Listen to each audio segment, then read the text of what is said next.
artisans. Donc ce soir, jeudi 15 septembre, nous parlons d'Amélie Nothomb. Donc nous reprenons nos petites habitudes en commençant par notre quiz, notre almanach et nos actualités littéraires. Et puis nous parlerons de 2 extraits littéraires d'Amélie Nothomb et enfin des actualités d'Halifax.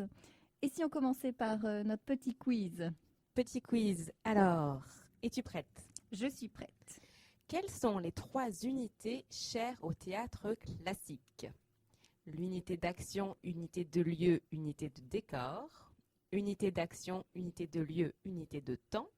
Ou, réponse C, unité de lieu, unité de décor et unité de dimension. Action, temps et décor. Action, temps et décor.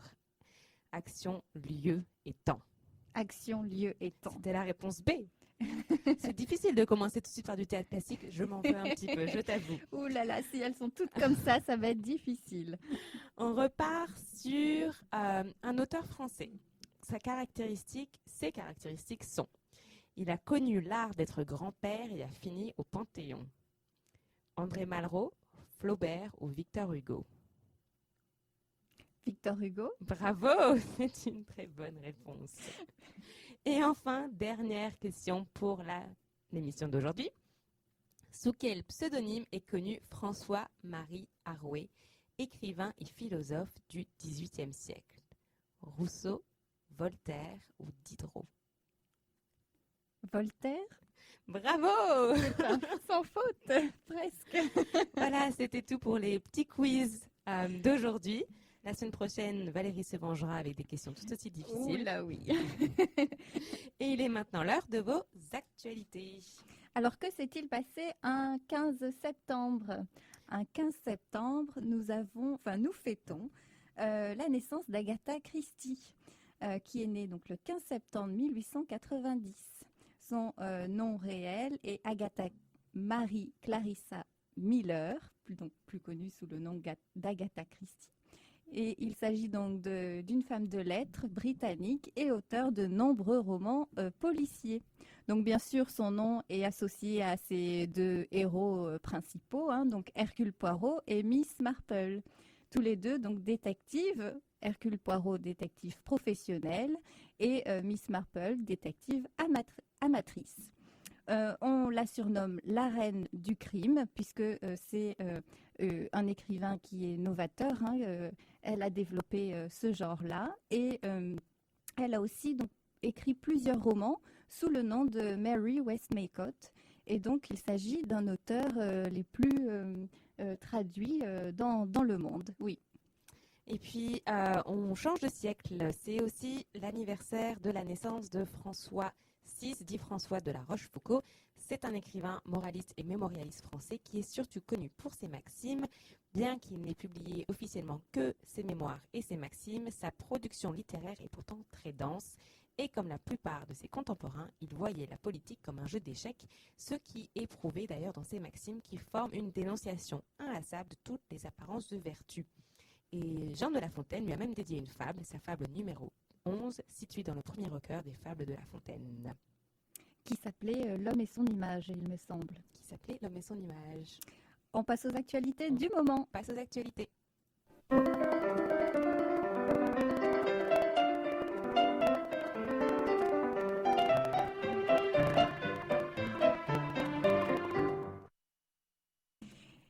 Les actualités? Les actualités en ce moment dans le monde. Alors, il semblerait qu'on parle de prix de littérature. Oui, alors 2 Canadiens ont été présélectionnés pour le prestigieux prix de littérature de Man Booker Prize. Et ce prix ce prix est pour la littérature en langue anglaise. Et ce sont les auteurs Madeleine Tien et David Sliley qui ont été présélectionnés. Madeleine Tien est originaire de Vancouver, elle réside à Montréal, et David Sliley, lui, né à Montréal, mais il vit en Hongrie. Et cette présélection représente un événement assez unique car il s'agit de la première fois depuis 2011 que 2 écrivains canadiens sont nommés la même année pour ce prix qui est l'un des plus prestigieux dans le monde de la littérature. sachant que la dernière fois que c'est arrivé, c'était Acey Edugan, Half-Blood Blues, et Patrick DeWitt pour The Sisters Brothers qui ont été finalistes. Et pour la petite histoire, Acey Edugan était à Halifax l'année dernière au mois de septembre. Le ou la gagnante sera annoncée le 25 octobre à Londres et recevra une bourse de 87 000 $. C'est pas précisé si c'est des dollars canadiens ou américains, mais je pense que c'est quand même une belle somme pour un auteur ou une auteure. Et oui. Alors, très rapidement, les autres nominés sont Paul Beatty pour les États-Unis, Deborah Levy pour la Grande-Bretagne, Grammy McRae Burney pour la Grande-Bretagne, Otessa Moshfegh pour les États-Unis. Et voilà, c'est ça pour les les autres auteurs en lice pour le prix Booker Prize, prix qui a été lancé en 1969 et qui vise à promouvoir ce qui se fait de bon dans la fiction en récompensant le meilleur roman de l'année écrit en anglais et publié et aux États-Unis et en Grande-Bretagne. Donc la réponse le 25 octobre. On se tiendra au courant. On continue en voyage aussi. On continue en voyage. Et puis j'ai vu que tu nous avais choisi des circuits littéraires. Et oui, pour parler actualité, ce n'est pas vraiment une actualité, mais bon, on est en vacances tout au long de l'année. Alors si on prend des vacances, voilà des idées de circuits littéraires. Donc beaucoup de lecteurs aiment marcher sur les traces des héros qu'ils ont connus dans les livres, manger leurs plats, boire leur boisson préférée, s'asseoir à la même table qu'eux dans des cafés, dormir dans la même auberge ou dans le même hôtel, et bien découvrir les lieux décrits par les auteurs et les paysages. Et bien c'est dans le journal de Montréal de Lise Giguère. Elle nous donne plusieurs pistes pour parcourir des circuits afin de découvrir nos héros favoris. Alors, si on commence par le Canada, où est-ce qu'on va? Alors, si on va près de chez nous, dans les cantons de l'Est, on peut suivre... C'est au Québec. C'est au Québec, oui. On peut suivre un circuit sur les traces de l'inspecteur Gamache et suivre aussi un autre tour guidé inspiré de Enterrez vos morts qui permet de suivre Gamache dans la ville de Québec. On peut aussi également aller encore plus près de chez nous, sur l'île du Prince-Édouard, pour suivre les pas de la rouquine nommée Anne de la Maison au pignon vert. Oui, elle est très très célèbre celle-là. Très très célèbre, donc on peut suivre son parcours sur l'île du Prince-Édouard. À Cuba, qu'est-ce qu'on fait à Cuba? À Cuba, on peut découvrir la Havane en marchant sur les pas de, à ton avis? Hemingway, et puis tant qu'à faire, ce sera avec un daiquiri ou un mojito. Autant en profiter. Si on va du côté de la France... Traversons l'Atlantique. Alors, côté France, on peut aller à Nantes pour marcher sur les pas de Jules Verne. En 9 étapes, on découvre les lieux qu'il a fréquentés et qui l'ont inspiré. Mais si on veut s'élargir et voyager en Europe, on peut aller également à Édimbourg et on peut retrouver les lieux fétiches de l'inspecteur Rébus de Ian Rankin. Enfin, si on continue, on peut aller en Angleterre où on peut retrouver le lieu de naissance de la reine du crime, Agatha Christie. Dont on parlait tout à l'heure. Et oui, pour faire écho. Et puis, un auteur que j'aime beaucoup, et là, c'est mon circuit littéraire rêvé. C'est sur les pas de Camilla Läckberg.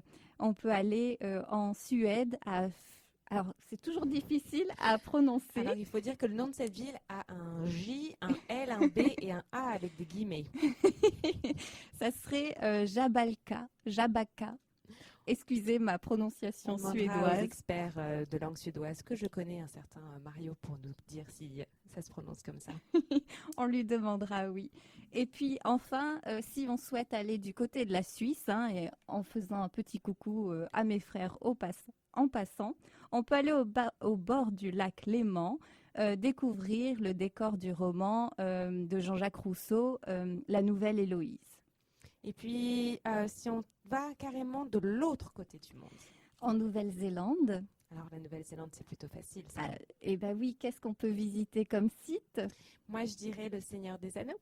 Eh oui, le Seigneur des Anneaux. Mais bon, là, c'est pas vraiment Tolkien, c'est le film. Ça serait plutôt, oui, le film et les lieux d'enregistrement du film. Ceci dit, les paysages sont magnifiques, donc même si c'est pas pour les livres, allez-y juste pour les paysages. C'est comment lier les vacances et le plaisir, oui. Et enfin, pour finir, on peut aller à Seattle, Portland, Aspen ou la Riviera française et même à Vancouver pour suivre les pas ou découvrir les sites de tournage de... 50 nuances de Grey. Oui, alors après, ça c'est... Est-ce que tu l'as lu d'ailleurs? Non. Moi non plus. Et ça ne me donne pas envie. On va peut-être se lancer un petit défi. Toute seule alors. La première qui arrive à ouvrir enfin les pages de ce livre. J'en ai entendu du bien et du moins bien. Bon, on vous donnera quelques idées pour faire un circuit littéraire à Halifax en fin d'émission. Et on va continuer en musique et en voyage. On voyage avec Bernard Lavillier pour On the Road Again.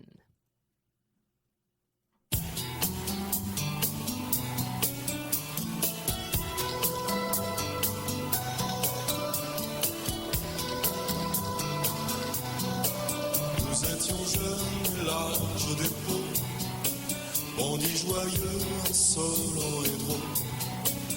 On attendait que la mort nous frôle. On the road again, again.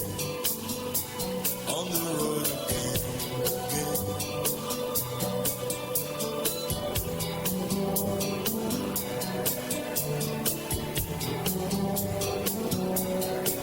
Au petit jour, on quittait l'Irlande, et derrière nous s'éclairait la lande. Il fallait bien un jour qu'on nous pende.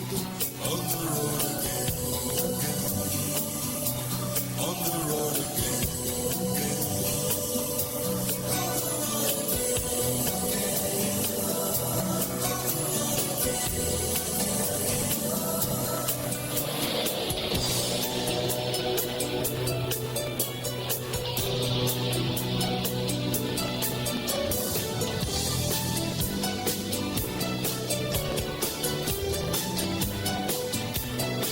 La mer revient toujours au rivage. Dans les blés mûrs, il y a des fleurs sauvages. N'y pense plus, tu es de passage. On the road again, again. On the road again, again.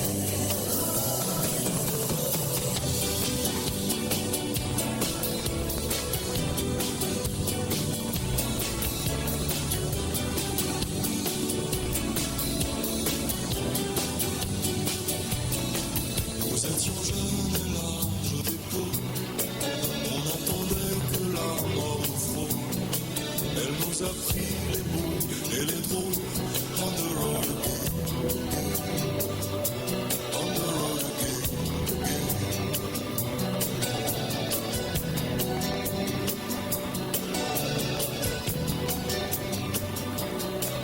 Amis, c'est tout que les mots d'amour. Voyage mal de nos jours. Tu partiras encore plus loin.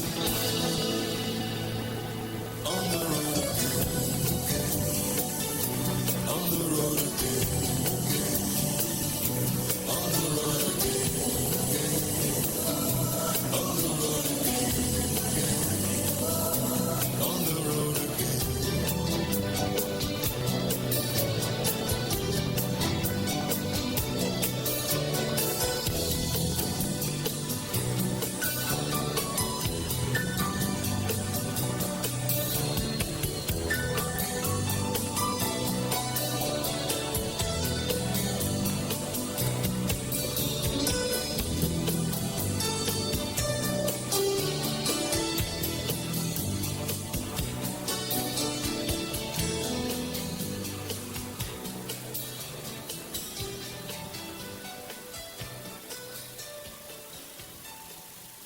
We say yes.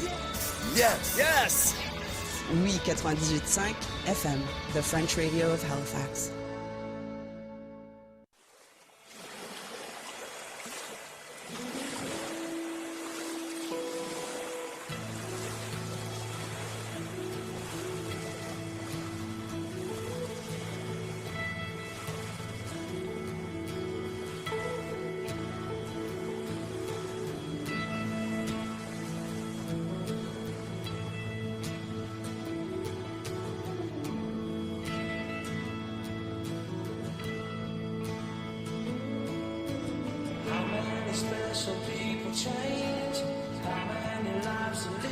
strange.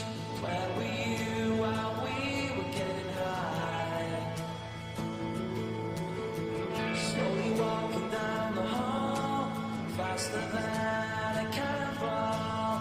Where were you while we were getting high? Someday you will find me caught beneath the landslide in a champagne supernova in the sky. Someday you will find me caught beneath the landslide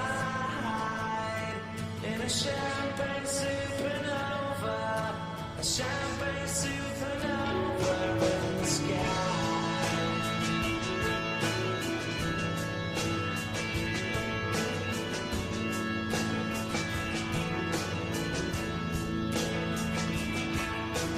Wake up the dawn and ask her why. Dream a dream, she never dies. Wipe that tear away now from your eye.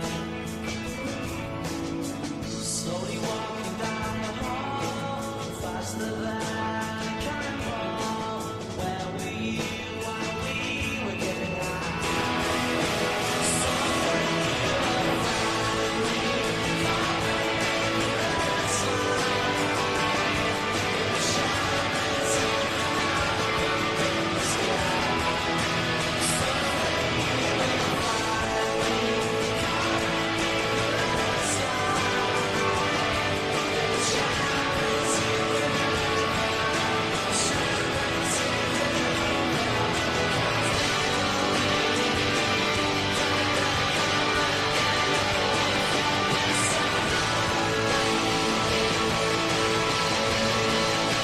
champagne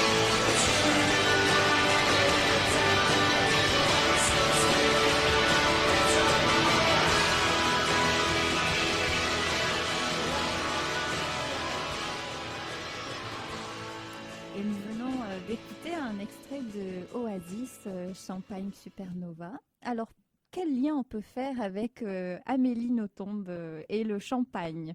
Eh bien, figurez-vous que lorsqu'on se présente à une séance de dédicace d'Amélie Nothomb, on se fait offrir du champagne et des chocolats quand on est dans la file d'attente. Et oui, C'était déjà arrivé c'est ce qui m'est arrivé. Ça devait être en 2008 ou 2009 à Lyon, effectivement. Alors, c'est toujours agréable de patienter avec une coupe de champagne. Ça te désinhibe un peu si tu veux parler à justement quelqu'un qui peut t'impressionner. Donc, c'est un bon moyen. De patienter, oui, oui, tout à fait. Et ben, on va commencer avec la biographie de Amélie Nothomb. Quelques mots sur sa vie. Et bien alors, qui est-elle? C'est la fille de l'ambassadeur et écrivain belge Patrick Nothomb. Amélie Nothomb est donc belge, mais elle est née au Japon, dans la ville de Kobe, le 13 août 1967. Elle est profondément imprégnée par la culture nippone et celle-ci peut en effet aussi se vanter d'être parfaitement bilingue dès l'âge de 5 ans. Alors Amélie Nothomb passe son enfance à suivre son père de la Chine à la Birmanie, en passant par New York, une destinée d'expatriés et un sentiment de solitude qui l'incite petit à petit à se replier sur elle-même. C'est à l'âge de 17 ans qu'elle débarque pour de bon en Belgique, dans la patrie familiale. Et ça amplifie encore plus son mal-être, puisqu'elle se sent rejetée par ce nouveau style de vie qu'elle ne connaissait pas. C'est un choc brutal. Et à partir de cette période, Amélie Nothomb commence à écrire sans prétendre pourtant vivre de sa plume, mais elle continue à chercher sa voie professionnelle. Et c'est ce qui l'amène petit à petit à retourner quelque temps au Japon. Alors, l'auteur, qui a déjà plus d'une vingtaine de manuscrits personnels, décide de se lancer enfin et à 25 ans, elle sort son premier roman, Hygiène de l'assassin, et c'est en 1992, ce qui marque son véritable premier succès. C'est un phénomène littéraire et depuis, la jeune femme enchaîne les publications à raison d'un livre par an, qui connaissent tous une impressionnante carrière musicale. Alors, le style très apprécié du public, c'est décalé et c'est toujours accompagné d'un humour très subtil, ce qui le place directement face à ses pulsions intérieures.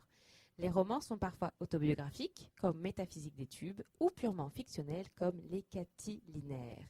Mais tous ces romans sont en tout cas nourris d'expériences personnelles, ce qui pourrait après tout être partagé par tout le monde.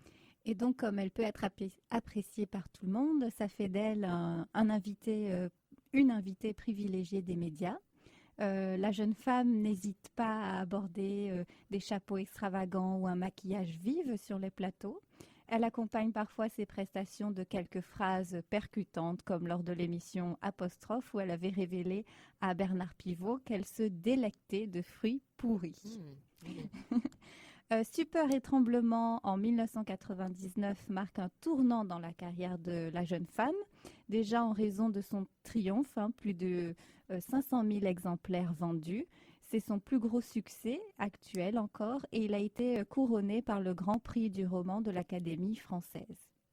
Mais aussi vis-à-vis de la perception de son métier d'écrivain. Oui, parce que c'est vraiment ça qui l'a mise au rang des écrivains. Et qui l'a fait connaître et surtout entrer dans le grand monument qu'est l'Académie française. Donc son caractère, elle est assez sage et discrète. Elle se défend d'une certaine extravagance passée et elle fuit les médias hors période de promotion. Elle préfère se concentrer le reste de l'année sur son travail. Donc son dernier livre intitulé Riquet à la houppe vient de sortir et il est en tête des ventes. Il est inspiré du conte de Charles Perrault. Et donc un petit résumé, il s'agit de Enide enceinte à 48 ans, donne naissance à Déodat après de nombreuses années d'un mariage heureux avec Honorate. Mais surprise, Déodat est affreux, ce qui n'empêchera pas ses parents de l'entourer, de l'aimer et de lui accorder toute l'affection possible. Déodat est exceptionnellement intelligent et il passe au-dessus des railleries de ses camarades. Et d'un autre côté, c'est assez surprenant parce qu'au lycée, toutes les filles l'apprécient. D'un autre côté, nous avons une autre famille, il s'agit de Rose et Lierre, et eux ont une fille qui est dotée d'une rare beauté.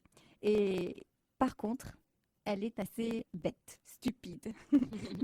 Mais personne n'est parfait. Mais heureusement, elle a de qualités d'observatrice et elle est également très entourée par sa famille. Et si on a lu le conte de Charles Perrault, Riquet à la houppe, on devine que ces deux enfants, le lait et la belle, vont se rencontrer un jour. Mais quand et comment, il faut lire le dernier Nothomb pour le savoir. Ou comment te mettre l'eau à la bouche. Quelques anecdotes un petit peu sur le travail d'écrivain d'Amélie Nothomb. Donc on l'a dit, elle est assez excentrique sur les plateaux et également dans sa vie personnelle et dans sa vie d'auteur. Donc Amélie Nothomb écrit de 4 heures du matin à 8 heures du matin tous les jours. 4 heures, minimum par jour, c'est 3 heures, mais elle a besoin d'écrire tous les matins. Et elle écrirait 3 romans chaque année, mais elle n'en publie qu'un. Donc il y a du stock. Il y a du stock et elle aurait écrit une 75 livres dans sa carrière, donc ce qui est assez énorme. Et donc chaque rentrée littéraire, elle sort uniquement un livre. Elle ne possède pas d'ordinateur, elle écrit encore sur des cahiers d'écoliers, des petits carreaux, elle ne possède pas de téléphone portable, elle n'a rien d'informatique autour d'elle. Et qu'est-ce qu'elle voudrait faire à son enterrement? Et alors, à son enterrement, elle souhaiterait écouter une chanson, enfin, elle souhaiterait qu'il y ait une chanson qui soit jouée. Spéciale, oui. Est-ce que tu devines ce que c'est? Plutôt du classique. Soit je pensais la musique classique, mais vu son excentricité, je pense pas que c'est la bonne réponse. Eh bien oui, pas du tout. Elle préférait écouter du métal. Et on va d'ailleurs écouter un extrait. Le morceau dure 10 minutes, mais nous, on a choisi de vous mettre juste un extrait. Il s'agit du groupe Toll et ça s'appelle Lateralus.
Et oui, comme quoi on peut écouter du métal dans une émission littéraire.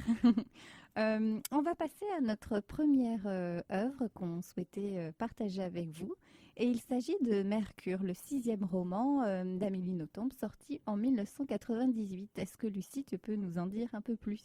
Oui, alors pour vous faire un petit résumé sur l'histoire de Mercure, donc ça se passe sur une île au large de Cherbourg où un vieil homme, Homer Loncourt, et une jeune fille vivent isolés, entourés de serviteurs et de gardes du corps, à l'abri de tout reflet. En aucun cas, Hazel, la jeune fille, ne doit avoir son propre visage. Engagée pour soigner la jeune fille, Françoise, une infirmière, va découvrir les étranges mystères qui unissent ces deux personnages. Et elle saura pourquoi Hazel se résigne nuit après nuit aux caresses du vieillard. Elle comprendra au prix de quelle implacable machination ce dernier assouvit un amour fou. Donc, une histoire qui déjà peut paraître un petit peu étrange et c'est quand même un roman dont le rythme repose en particulier sur le secret final. Donc, les dialogues tiennent une place très importante, comme dans tous les autres romans d'Amélie Nothomb, et l'intrigue est simple, comme dans un roman policier, et permet ainsi de développer des idées très chères à Amélie Nothomb, comme la peur de la différence, l'apparence physique et le secret dans les rapports humains. Et le fait que ça se déroule sur une île, c'est assez unique, non? Tout à fait. Et du fait de la situation de l'île, elle devient aussi un personnage à part entière. Et je voulais vous en parler un petit peu de ce personnage île. Alors l'île est peu décrite finalement dans le livre. Tout ce qu'on sait, c'est qu'elle est habitée seulement par Loncourt et Hazel et qu'elle ne compte qu'une seule unique demeure, le manoir où résident les deux protagonistes. Dérobée aux yeux du commun des mortels, elle est aménagée spécialement pour assouvir les desseins de Loncourt. Et donc cette île nothombienne s'approprie plusieurs motifs traditionnels de l'insularité littéraire. Alors on sait par exemple que le mot île et le mot isolé dérivent de la même racine latine. Le terme île implique donc par définition un isolement et une séparation. Mais dans l'île de Mercure, donc dans ce livre, cette caractéristique est portée à un degré supérieur, puisque même Hazel l'affirme, l'île est la plus fermée à l'univers extérieur. D'ailleurs, son nom veut tout dire, puisque l'île s'appelle Morte Frontière, donc elle est complètement coupée de tout regard et propice à la dissimulation et au secret. Ça donne pas très envie de la visiter, hein, ce Non. nom. Surtout qu'en fait, c'est une île que Loncourt a créée pour lui, parce qu'il est insatisfait du monde dans lequel il est, donc il se contente de vivre dans un autre monde plutôt que de rêver à quelque chose qu'il ne peut pas faire. Et donc, il crée son propre écrin et s'installe sur cette île pour y vivre avec sa maîtresse suivant ses principes. Et donc, dans ce roman, Amélie Nothomb renoue justement avec tout ce qui est le topos littéraire, donc qui fait que l'île devient finalement un lieu utopique. Donc, le parallélisme entre Mercure et la littérature utopique peut être, ceci dit, un petit peu nuancé, parce que Loncourt ne prétend pas du tout proposer un modèle généralisable pour une cité idéale, puisque finalement, c'est son île, son monde. Ses propres idées et sa propre façon de vivre à lui. Qui, seulement. d'après ce qu'on a vu dans le résumé, n'est peut-être pas forcément quelque chose qu'on veut pour tout le monde. Et du coup, cette ambivalence de l'île entre lieu utopique, lieu secret, elle est présente jusqu'à la fin du monde. De l'œuvre, pardon. Pour Hazel, c'est une prison, alors que c'est un Éden pour Loncourt, donc l'île présente deux facettes opposées. Et d'ailleurs, lors de la première visite de l'infirmière Françoise sur l'île, elle hésite d'ailleurs entre les deux positions. Et est-ce que c'est une prison ou un Éden? D'ailleurs, le roman ne donne ni raison ni tort à aucune des positions, et il joue complètement sur cette ambivalence. Et d'ailleurs, pour continuer sur l'ambivalence et la dualité, il faut savoir que le roman présente la particularité d'avoir deux fins. Alors, on peut aussi se demander à la fin de la lecture, est-ce que Mercure est un endroit vraisemblable? Est-ce que c'est une histoire possible? Ou est-ce que c'est une histoire invraisemblable, c'est-à-dire que tout a été inventé? Pour ces petites pistes de réflexion, je vous propose de lire l'œuvre vous-même et nous dire ce que vous en avez pensé. Entre la réalité et la fiction, ça donne envie de le lire. Sachant que avec toute notre lecture moderne, on peut voir peut-être que dans la position d'Hazel, il y a un petit syndrome de Stockholm qui se met en place, ou alors peut-être que Loncourt a complètement mis en place une supercherie et rien n'est possible. Qui sait? Qui sait, oui. Eh bien, on va continuer en musique. Alors on va voyager. Avec Jean Leloup, un chanteur québécois.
Et voilà, c'était Jean Leloup et Voyager.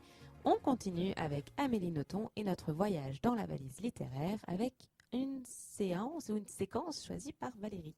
Et oui, j'ai choisi de partager avec vous un autre genre d'Amélie Nothomb. Il s'agit des combustibles et c'est une pièce de théâtre qui a été écrite en 1994. Elle fait aussi des pièces de théâtre. Elle fait également des pièces de théâtre. Donc c'est vrai qu'on la connaît moins pour ce genre-là, mais c'est une pièce assez intéressante par ses thèmes, comme nous allons le voir.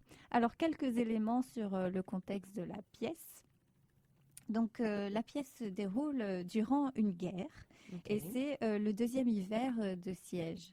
Les barbares bombardent la ville sans cesse et un professeur de littérature à l'université héberge chez lui 2 de ses étudiants, Daniel et Marina.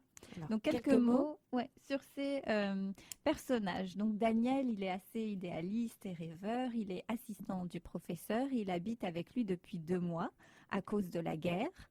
Marina est étudiante à l'université également. Elle est très maigre et elle a extrêmement froid dans cette pièce de théâtre. Et c'est la compagne de Daniel. Elle ferait n'importe quoi pour un petit peu de chaleur. Et ça, c'est un élément important pour le souligner. Oui, pour la suite de la pièce. Et enfin, le professeur, il est quinquagénaire, méprisant. Il possède l'appartement et la bibliothèque. Et il a, oui, vraiment un caractère assez fort. Donc, dans l'appartement du professeur, devant le poêle froid, Marina suggère d'utiliser les livres de la bibliothèque comme combustible pour se soulager de la souffrance du froid. Et alors, d'abord très choqué et indigné, le professeur et Daniel finissent par se résoudre à brûler les livres. Mais c'est alors qu'une question très importante brûle les lèvres de tous. Quel livre mérite plus qu'un autre d'être brûlé ou de ne pas être brûlé? Donc c'est toute une question à laquelle les spectateurs sont témoins durant la pièce de théâtre et donc cette pièce de théâtre fait appel à beaucoup de citations et de références littéraires. Oui, parce il y a quand même pas mal de scènes historiques aussi où justement brûler des livres, c'est quand même, il y a un symbole derrière, brûler un livre. Oui, ce n'est pas simplement un vieux journal qu'on souhaite brûler. Oui, c'est toute une idéologie derrière qu'on va brûler. Alors qu'on ne compte que 3 personnages dans cette pièce de théâtre, on peut voir que la bibliothèque devient un réel personnage durant la pièce et on se rend compte qu'elle est vivante à l'aide des auteurs et des différents livres qui la composent. On assiste vraiment à une personnification de la bibliothèque et d'ailleurs le début de la pièce commence ainsi. Je vais vous lire un petit extrait du début de la pièce. Donc je cite: « Au fond de la pièce, une immense bibliothèque surchargée de livres couvre tout le mur. Le reste de la salle frappe par son dénuement. Ni table, ni bureau, ni fauteuil, seulement quelques chaises en bois et à droite, un énorme poêle et en fonte. » Le décor est donc bien posé. Nous n'avons seulement qu'une bibliothèque et 3 personnages. Donc les combustibles, c'est une allégorie sur l'importance des livres et de la chaleur qu'ils peuvent apporter finalement, autant symboliquement que dans la pièce de théâtre en réalité. Et le thème devient davantage étendu en s'attaquant au sujet des études universitaires, surtout les livres analysés, à la relation maître et élève, aux lectures de divertissement et à celles qui sont plus sérieuses. Quels livres pouvons-nous brûler ou non?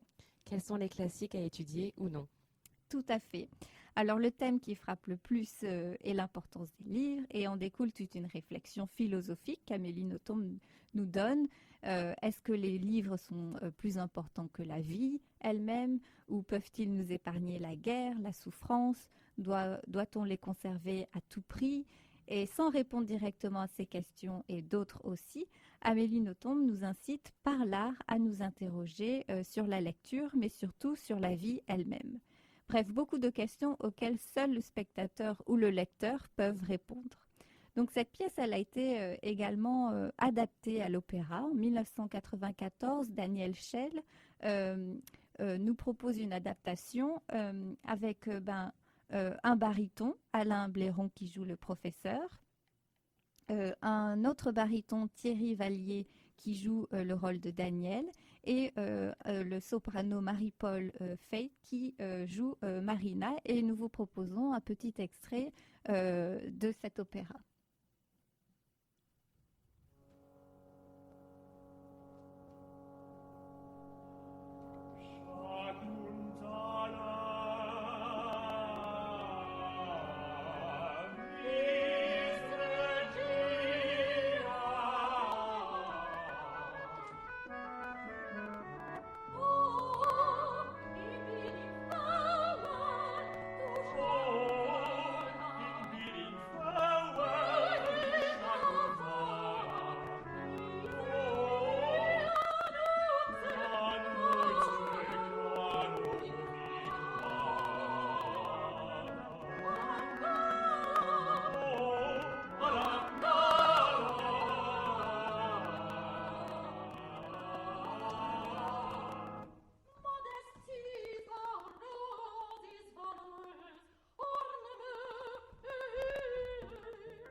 Et donc également, après cet opéra, on retrouve d'autres adaptations au théâtre en 2008 et en 2010.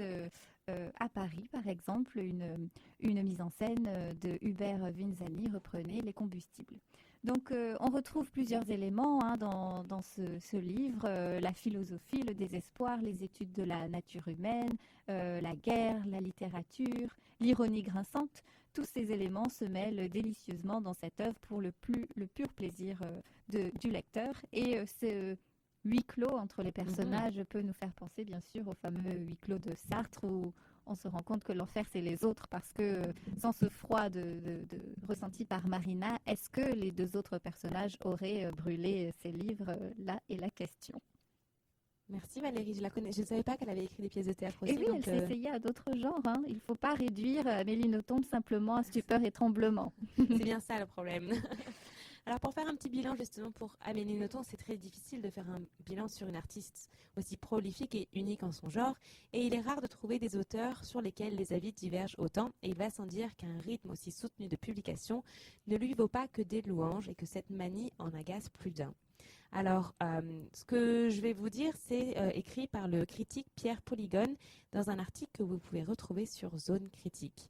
Alors, ce moyen d'opération d'Amélie Nothomb, justement de faire attendre ses lecteurs tous les ans pour savoir quelle va être la saveur du dernier Amélie Nothomb, comme on pourrait se demander quelle est la saveur du prochain Beaujolais nouveau.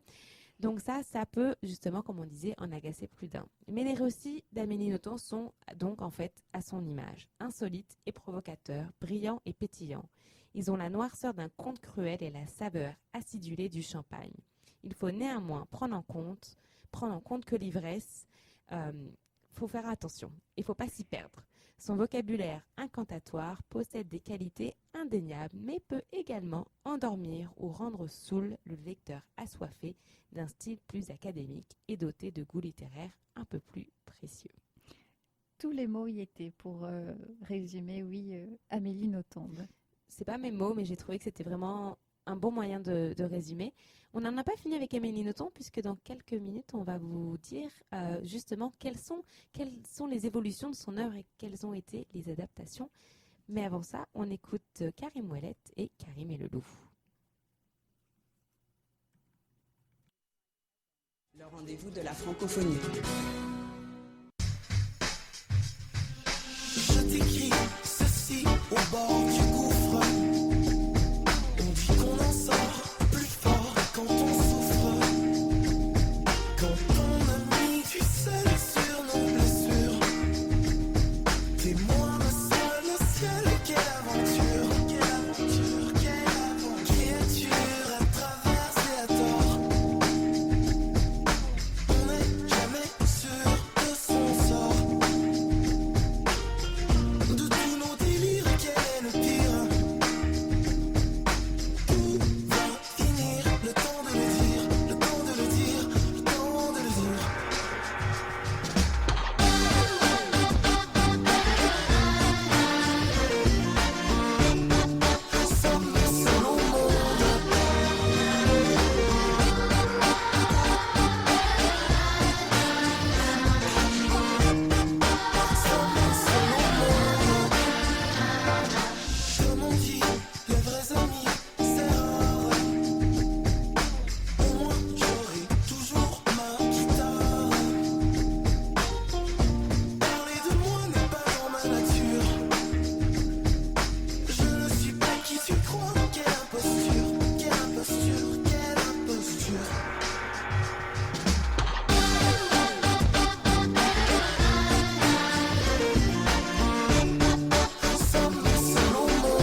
aux adaptations cinématographiques des œuvres d'Amélie Nothomb.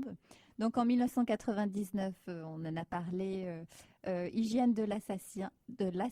Son premier livre. Son premier livre, oui, a été réalisé par François Ruggieri avec Jean Yann et Barbara Schulz. Mhm. En 2003, Stupeur et tremblement, bien sûr, donc le film réalisé par Alain Corneau et joué par Sylvie Testu, qui a d'ailleurs obtenu le César de la meilleure actrice en 2004. Et enfin, 2014... Donc, il n'y a pas si longtemps. Oui, il n'y a pas si longtemps, Tokyo Fiancé, qui est donc l'adaptation de Ni d'Ève ni d'Adam. Donc c'est un film franco-belge réalisé par Stéphane Liberski avec Pauline Etienne et Taishi Inoue. Et donc ça, c'est des livres qui ont été adaptés au cinéma, mais il y a aussi eu des livres qui ont été adaptés au théâtre, qui n'ont pas forcément été écrits d'ailleurs pour le théâtre. Et on trouve Le Sabotage amoureux, adapté en 1999 pour le théâtre du Ranelagh avec Valérie Mérès, Pétronille de Saint-Rape et Vanessa Jarry sur une mise en scène d'Annabelle Vigneault. On retrouve aussi Le Sabotage amoureux de 2003 à 2016 pour le théâtre de Daniel Sorano à Versailles. Le Sabotage amoureux qu'on retrouve aussi en Belgique en 2013 sur une mise en scène de Christine Delmotte. Enfin, Cosmique de l'ennemi, mise en scène par une compagnie suisse, la compagnie des 7 lieux, pièce qui a été jouée de 2003 à 2008. Et puis on a également Métaphysique des tubes en 2007 et 2009 avec Cécile Schelser et Claire Rieussec, mise en scène par Claire Rieussec. Hygiène de l'assassin qui a été également donc au théâtre de Namur et au théâtre Le Public à Bruxelles en 2008 avec Daniel Hansen, Nathalie Cornet, Valérie Marchand et Vincent Lecuyer, et la mise en scène était de Pierre Santini. Enfin, Biographie de la faim, qui a été jouée au théâtre de la Place des Martyrs à Bruxelles en 2009, et la mise en scène était de Christine Delmotte. Et puis son roman phare, Stupeur et tremblement, adapté pour la première fois au théâtre Le Petit Héberto en 2011 avec Leila Metsitane, pièce qui a aussi été jouée en février 2015 à Halifax pendant une tempête de neige. D'ailleurs, je vous en dirai plus ultérieurement. Et pièce de théâtre qui continue d'être jouée dans le monde entier à travers le réseau des Alliances françaises. On continue en chanson avant de passer aux actualités à Halifax. Et on change de genre complètement avec Beyoncé qui nous chante Run the World. Girls, we run this mother.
L'entrée est libre, donc rendez-vous à la bibliothèque centrale de la ville. Et pour plus de renseignements, vous pouvez aller sur le site internet The World on the Street. Et ça aura lieu le 17 septembre, donc ce samedi. Et puis la bibliothèque de la ville a aussi mis en place une visite littéraire virtuelle de la ville grâce à une carte que vous pouvez trouver sur Internet. Et si vous le souhaitez, vous pouvez partir du coin de Spriggendon Road en face du vieux cimetière pour aller sur les traces de Philippe Ignace, François Aubert de Gaspé, Thomas Redall, Oscar Wilde, John Howe, Lucy Maud Montgomery, Joseph Howe, Charles Dickens, Anna Leowens, mais aussi Adèle Hugo, qui est la fille ou la nièce de Victor Hugo, je ne me rappelle plus. La fille, La me fille, semble. merci beaucoup Valérie. Donc voilà, si vous voulez plus de renseignements sur qu'est-ce qu'ont fait ces personnages dans la ville d'Halifax, n'hésitez pas à aller sur le site de la bibliothèque de la ville d'Halifax à l'adresse halifaxpubliclibraries.ca. Et on va finir avec une petite citation. Même, je dirais 3 petites citations. Si on a le temps, oui. On a le temps. Et la première, c'est toi qui l'as choisie, tirée de Mercure. Alors, comme on est dans une émission littéraire, je me suis dit qu'avoir un auteur parler de littérature, c'est toujours très agréable de savoir quel est finalement leur point de vue sur ce qu'ils font et sur leur art. Et comme disait Valérie, c'est un extrait de Mercure. La littérature a un pouvoir plus que libérateur. Elle a un pouvoir salvateur. Elle m'a sauvée. Sans le livre, je serais morte depuis longtemps. Alors, est-ce que c'est Amélie Nothomb qui dit ça ou est-ce que c'est son personnage ? En tout cas, c'est vrai que la littérature a le pouvoir de libérer. Hein. 2 autres citations. Et oui, toujours Amélie Nothomb qui nous dit, je cite, « C'est drôle ce besoin qu'ont les gens d'accuser les autres d'avoir gâché leur existence, alors qu'ils y parviennent si bien eux-mêmes sans l'aide de quiconque. » Je l'ai trouvée assez comique, celle-ci. Ça, c'est sûr. Et enfin, une dernière citation de Péplum d'Amélie Nothomb. C'est drôle ce besoin qu'ont les gens d'accuser les autres d'avoir gâché leur existence, alors qu'ils y parviennent si bien eux-mêmes, sans l'aide de quiconque. Merci Valérie. Merci. Eh bien, on vous souhaite une bonne semaine et on se retrouve la semaine prochaine dans la valise littéraire. Avec où on une spéciale. parlera, oui, des romans d'aventure. Bonne aventure d'ici là. Bonne soirée.